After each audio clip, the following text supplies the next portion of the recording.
रूहानियत का रास्ता चाहे आसान बहुत है, लेकिन इसमें बहुत गहराइयाँ हैं। तो संत दर्शन सिंह जी महाराज ने अलग अलग गज़लों के ज़रिए, अलग अलग वर्सेस के ज़रिए अलग अलग पहलू रूहानियत के बड़े खोल खोल के समझाए हैं। जब उनके लिखे हुए वचन हम पढ़ते हैं तो फिर उनमें हमें रूहानियत सही मायने में क्या है, इसको हम कैसे जानें, अपनी ज़िंदगी में इसको कैसे ढालें, और जिस ज़िंदगी में से हम गुज़र रहे हैं इसको समझें कैसे, वो हमारे सामने खुलना शुरू हो जाता है। रूहानियत का रास्ता आत्मा का मिलाप परमात्मा से कराने का रास्ता है। सन्मत का रास्ता वो रास्ता है जो कि हमें ये समझाता है कि घर गृहस्थी में रहते हुए हम पिता परमेश्वर को जान सकते हैं, कि प्रभु को पाने के लिए ज़रूरी नहीं कि हम घर गृहस्थी को छोड़ें। ये ज़रूरी नहीं कि हम कहीं पहाड़ पर जाकर बैठ जाएं, दरिया के किनारे पे बैठ जाएं। ये ज़रूरी नहीं कि अपनी जितनी रिस्पॉन्सिबिलिटीज़ हैं उनको छोड़ दें। कि घर बार में रहते हुए, अपना ख्याल करते हुए, अपनी फैमिली का ख्याल करते हुए हम पिता परमेश्वर को पा सकते हैं। इसे संत दर्शन सिंह जी महाराज पॉजिटिव मिस्टिसिज्म कहा करते थे। तो जब हम घर गृहस्थी में रहते हैं, सोसाइटी में रहते हैं, तो फिर तरह तरह के इंसानों के साथ हमारे इंटरैक्शंस होते हैं। वो इंसान जो कि शायद रूहानियत के रास्ते पर ना चल रहे हों, वो इंसान जो दुनिया की चीज़ों को ही असली समझते हों, वो इंसान जिनके धर्म चाहे अलग अलग हों, भाषाएं अलग अलग हों, कल्चर्स अलग अलग हों, उनकी समझ, उनके सोच, उनके व्यवहार हम सबसे अलग हो सकते हैं। लेकिन हम उनको मिलते हैं, अपने नेबरहुड्स में मिलते हैं, जहाँ काम करते हैं वहाँ मिलते हैं, और सोसाइटी में मिलते हैं। तो उनके साथ जब इंटरैक्ट करते हैं तो उसकी समझ भी इंसान को सही तरीके से मिलनी चाहिए, तभी वो अपनी मंजिल की ओर बढ़ पाएगा। इस दुनिया में जो जीता है, और बहुत से लोग तो यही समझते हैं कि अगर दुनिया की चीज़ों की जानकारी बढ़ेगी तो हम बेहतर होंगे। बहुत से लोग ये सोचते हैं अगर दुनिया में जीते हुए जो इस दुनिया में माना जाता है कि हमारे लिए अच्छा होगा या हमारे लिए प्रॉस्परस होगा, वो अगर हमारे पास होगा तो हम शायद अच्छे इंसान बनेंगे, बेहतर इंसान बनेंगे। और वो इंसान जो कि रूहानियत के रास्ते पर कदम बढ़ा रहा है, उसकी समझ में ये आता है कि पिता परमेश्वर की नज़दीकी से बढ़कर और कोई चीज़ नहीं है। और जब वो इंसान जो कि पिता परमेश्वर को जानना चाहता है, पहचानना चाहता है, पाना चाहता है, उनसे मिलता है जिनका ध्यान सिर्फ दुनिया में है, तो उस चीज़ को इंसान समझे कैसे। संत दर्शन सिंह जी महाराज जो कि घर गृहस्थी में रहे, गवर्नमेंट ऑफ इंडिया में उन्होंने काम किया, बड़े हाई लेवल तक पहुँचे, हज़ारों लोगों को वो मिलते थे। तो अपने अनुभवों के ज़रिए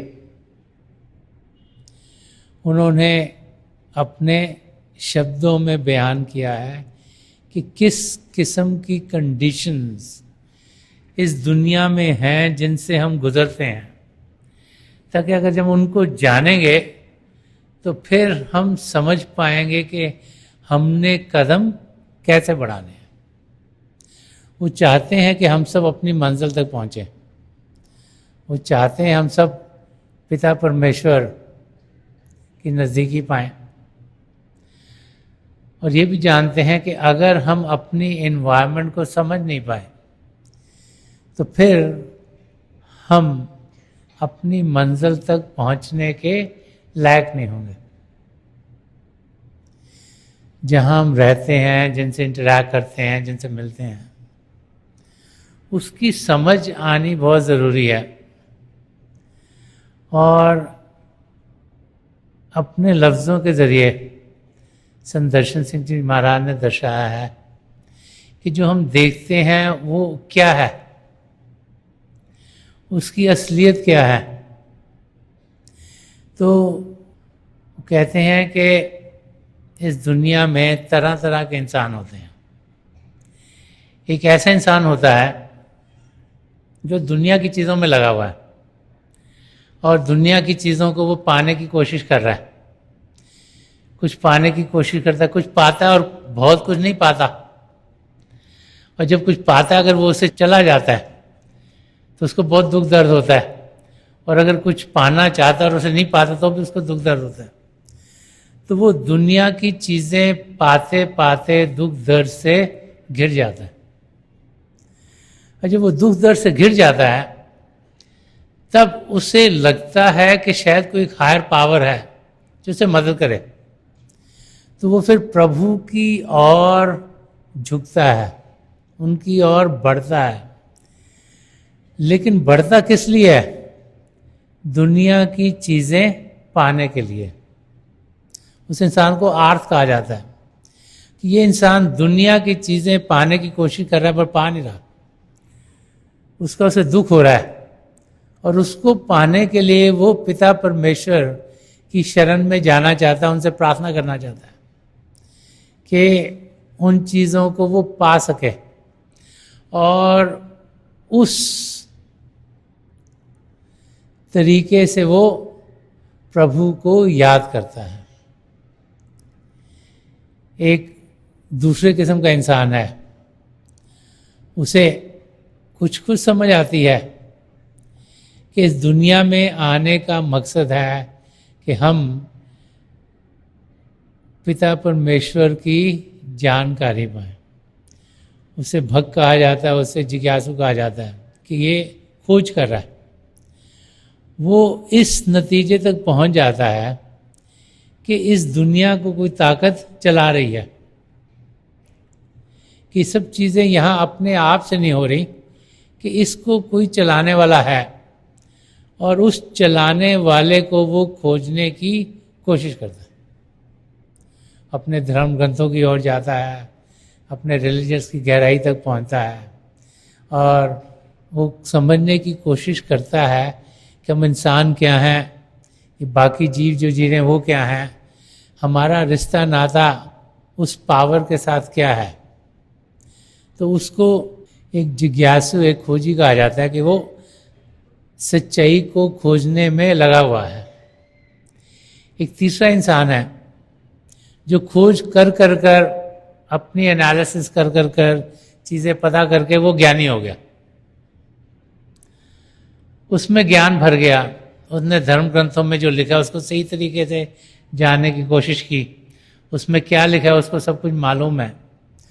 उसको इस दुनिया की चीज़ों का ज्ञान हुआ, पिता परमेश्वर की जानकारी मिली और उसको हम ज्ञानी कहते हैं। वो धर्म ग्रंथों को सही तरीके से जानता है, उनको रिसाइट कर सकता है, उनको बार बार पढ़ सकता है, उनको बार बार सुना सकता है, औरों को भी उनके मतलब बता सकता है। तो उस इंसान को ज्ञानी कहा जाता है। और एक चौथे श्रेणी का इंसान है जिसे प्रेमी कहा गया है। वो प्रभु को बहुत प्रेम करता है। वो जानता है कि प्रभु को अगर प्रेम करेगा तो अपनी मंजिल तक पहुंचेगा। वो जानता है कि प्रेम के जरिए ही वो प्रभु से एक में एक होगा। तो उसकी ज़िंदगी में हर समय हलचल रहती है। उसके अंदर हलचल होती है कि मैं कैसे पिता परमेश्वर को पाऊं, और वो इस नतीजे तक पहुंच जाता है कि पिता परमेश्वर को पाने के लिए उसे मदद चाहिए, और वो फिर किसी सदगुरु को ढूंढता है और उनके जरिए मदद पाता है ताकि वो पिता परमेश्वर को पा सके। प्रेमी वो है जिसने गल को पा लिया, जिसको चीज़ समझ में आ गई, जिसको असियत मिल गई है, और वो प्रेमी हर समय मस्त रहता है कि उसकी लगन पिता परमेश्वर को पाने के सिवाय और कुछ है नहीं, या उसकी लगन अपने सदगुरु की नजर करम पाने के सिवा और कुछ नहीं, क्योंकि उसे मालूम है कि जब उनकी नजर करम सखवली होगी, जब उनकी दया दृष्टि हम पर पड़ेगी, तो फिर हम पिता परमेश्वर की नज़दीकी पाएंगे। तो 4 किस्म के लोग इस धरती पर जीते हैं। हमने देखना है कि हम किस किस्म के हैं। अगर हम आर्थ हैं, अगर हम दुनिया की चीज़ों में लगे हुए हैं, तो फिर दुनिया की चीज़ें पाते हुए 84 लाख जिया जून के चक्कर में हम फंसे रहेंगे। जैसी करनी वैसी भरनी। तो उस 84 की जो व्हील है, जो चक्र है, उस पर हम टिके रहेंगे, उससे उतर नहीं पाएंगे, उससे अलग नहीं हो पाएंगे। और इस जन्म के बाद फिर अपने कर्मों के लिहाज से किसी न किसी और योनि में हमें जाना होगा। जो खोजी हैं उन्हें कोशिश करनी है कि उनकी खोज ऐसी हो कि जब उन्हें असलियत मिले तो वो ज्ञानी के रोल तक पहुंच सकें। जब असलियत मिले उसको सही तरीके से जाने, उसको पहचाने। जो ज्ञानी बन गया उसको ये समझ आनी चाहिए कि जो धर्म ग्रंथ में लिखा है उसको सिर्फ सुनना नहीं, उसको सिर्फ पढ़ना नहीं, उसको जिंदगी में ढालना है। और कोई भी आप धर्म ग्रंथ पढ़ोगे तो बार बार उसमें यही समझाया जाता है कि जिन्होंने प्रेम किया उन्होंने ही पिता परमेश्वर को पाया। तो अगर ज्ञानी की समझ क्लियर हो जाएगी सिर्फ धर्म ग्रंथों के बारे नहीं लेकिन जिंदगी के बारे में, तो फिर ज्ञानी से वो प्रेमी बन जाएगा। और जो प्रेमी बन गया वो ही अपनी मंजिल तक पहुंच पाएगा। क्योंकि जो एक प्रेमी बन गया उसका मकसद एक ही है, अपने सदगुरु से प्रेम करना, पिता परमेश्वर से प्रेम करना, ताकि उस प्रेम के जरिए वो अपने आप को पिता परमेश्वर में लीन कर दे। इस दुनिया में जीते हुए हम देखते हैं कि तरह तरह के इंसान हैं। न्यूज़पेपर भी पढ़ो तो कल परसों आ रहा था कि ये 10 रिचेस्ट पीपल इन इंडिया कौन है, और आता है कि ये सबसे अमीर लोग दुनिया में कौन है। फोर्ब्स की लिस्ट आती है कि सबसे ज़्यादा पैसे किसके पास हैं, सबसे ज़्यादा धन किसके पास है, सबसे ज़्यादा प्रॉपर्टी किसके पास है, और उसी को इंसान समझता है कि ये सबसे अमीर इंसान है। और हर एक इंसान की यही कोशिश होती है कि वो भी उस लिस्ट तक पहुंच पाए। कोई 1 लाख कमा रहा है वो सोचता है मैं 2 कमाऊँ, जो 2 कमा रहा है वो कहता है 4 कमाऊँ, जो 4 कमा रहा है वो कहता है 8 कमाऊँ, जो 8 कहता है वो 16 कमाता है, जो 16 कमा रहा है वो कहता है 32 कमाऊँ, 32 वाला कह रहा है 64 कमाऊँ, 64 वाला कह रहा है कि करोड़ तो कमाऊँ, लाखों में कुछ क्या रखा है। हर एक इंसान की कोशिश होती है कि वो इस दुनिया में जीता हुआ धन दौलत इकट्ठी करे, क्योंकि वो यही समझता है कि धन दौलत के जरिए ही मैं शायद बेहतर बनूंगा। तो संत दर्शन सिंह जी महाराज इस शेर में हमें समझा रहे हैं कि वो लोग जो दुनिया में जिन्हें लोग सोचते हैं कि बड़े अमीर हैं, ये किसी लेवल तक पहुंचे हुए हैं, ये एकेडमियन हैं, ये दुनिया के बहुत बड़े आर्टिस्ट हैं, दुनिया के बहुत बड़े संगीतकार हैं, ये एक्टर एक्ट्रेसेस हैं, ये बड़े बड़े प्लेयर्स हैं, कि ये अपने अपने एरिया में दुनिया की चीज़ों में इन्होंने कुछ ना कुछ कमाया है, नाम कमाया है, कुछ और चीज़ें कमाई हैं, जिसके ज़रिए इस दुनिया में people look up to them, उनकी और लोग देखते हैं कि इन्होंने मेहनत करी या जैसे भी ये इस लेवल तक पहुँचे हैं। जो इस दुनिया को चलाने की कोशिश करते हैं, चाहे वो पॉलिटिशियंस हों, चाहे राजे महाराजे हों या बहुत अमीर लोग हों, तो उनकी हालत क्या है। संत दर्शन सिंह जी महाराज शेर में फरमाते हैं कि लिबासे फक्र में हमको जो खाक सार मिले, कि लिबासे फक्र में हमको जो खाक सार मिले, उन्हीं के दर पे सलातीने रोजगार मिले। तो लिबास फर्क का मतलब क्या, लिबास क्लोथिंग, फर्क का मतलब सिंपल। साधु संत महात्मा वो सिंपल क्लोथिंग में होते हैं। कि संत दर्शन सिंह जी महाराज फरमा रहे हैं कि वो इंसान जो सिंपल लाइफ जीते हैं, वो इंसान जो अंदर से नर्म होते हैं।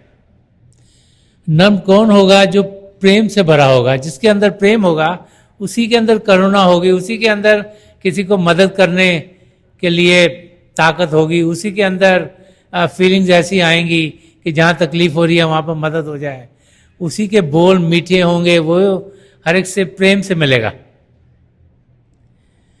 तो फरमा रहे हैं कि जैसे एक जो पेड़ होता है, जब उसमें फल लगता है तो झुकना शुरू हो जाता है, कि वो इंसान जो अंदर से सुच्चा है, साफ है, अच्छा इंसान है, वो अपने आप झुकने वाला हो जाता है।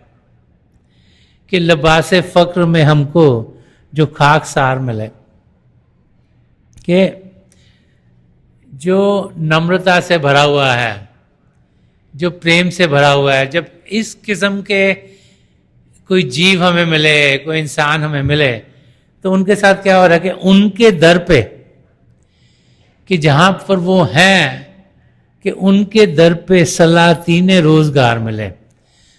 सलातीने सुल्तान को कहा गया है, सुल्तान राजे महाराजों को कहा गया है, सुल्तान जो लीडर्स हैं उनको कहा गया है, जो सोसाइटी को लीड करते हैं। तो कहा गया कि जो सिंपल हैं, जो संत महात्मा हैं, जो साधु हैं, जो प्रेम से भरे हुए हैं, जो नम्रता से भरे हुए हैं, कि उनके दर पे कौन आता है? वो लोग जिनको हम सोचते हैं बड़े अमीर हैं, ये बड़े अपने फील्ड में बहुत इनका नाम है। तो संत दर्शन सिंह जी महाराज समझा रहे हैं कि ऐसे लोग साधु महात्मा पास क्यों आते हैं? जिसके पास इतनी धन दौलत है, जिसने चीज़ें कमाई हैं, जिसके पास प्रॉपर्टीज है, या जिसके पास हुनर है, चाहे वो एक्टिंग का हो, चाहे खेलने का हो, चाहे कुछ म्यूजिक का हो या किसी और का हो, तो ऐसा इंसान जो कि दुनिया के लिहाज हम सोचते हैं कि इन्हें बहुत को कमा लिया है, तो वो क्यों एक संत महापुरुष के पास आएगा?